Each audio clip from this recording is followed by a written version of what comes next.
Едногласно со 76 гласови за на пратениците од владеачкото парламентарно мнозинство, како и на пратениците на ВМРО ДПМН, без воздржани и против, Собранието на Република Македонија на денешното продолжение на 53-та седница ја донесе декларацијата за поддршка на пристапниот процес за членство на Република Македонија во НАТО. Пратеникот од СДСМ Хари Локвенец рече дека влезот во НАТО директно носи безбедност и стабилност, но сепак најголемите индиректни влијанија што ги носи членството не се воени, туку економски бенефиции. Драган Данев од ВМРО ДПМН истакна дека неговата партија ќе ја поддржи декларацијата и ќе даде силен придонес на патот на Република Македонија за полноправно членство во НАТО.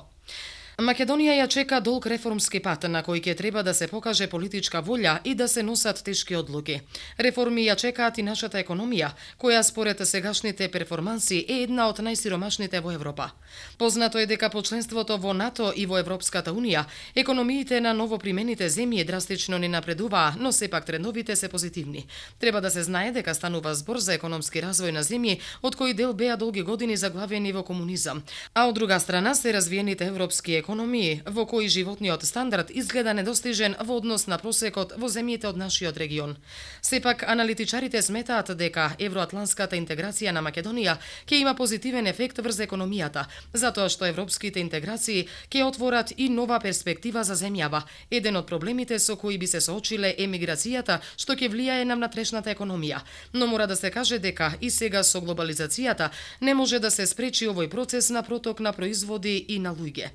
Според најновите податоци на Евросостат, најсилни европски економии остануваат Белгија, Данска, Луксембург, Ирска, Германија, Австрија, Шведска. Од друга страна, најсиромашни европски економии, според просечното ниво на животен стандард, се Бугарија и Хрватска, но сепак подобри во однос на земјите аспиранти како Македонија, Албанија, Црна Гора. Последното поголемо проширување на Европската Унија беше во 2007 година со пристапувањето на Бугарија и Романија. При влезот во Европската Унија, бруто домашниот производ по глава на жител во Бугарија изнесуваше $4.860, а во 2016 година се искачи на $7.580 или зголемување за скоро 36%. Во Романија бруто домашниот производ по глава на жител во 2007 година изнесувал $6.520, а во 2017 година се зголемил на $9.480 или за 31%. Во истиот анализиран период во Македонија бруто домашниот производ по глава на жител се зголемил за 28% или $5.890 по глава на жител. Во Бугарија 5 години пред да стане членка во НАТО, странските директни инвестиции како процент од бруто домашниот производ изнесувале 7%, а 5 години по влезот во НАТО тие пораснале на 19,7% годишно.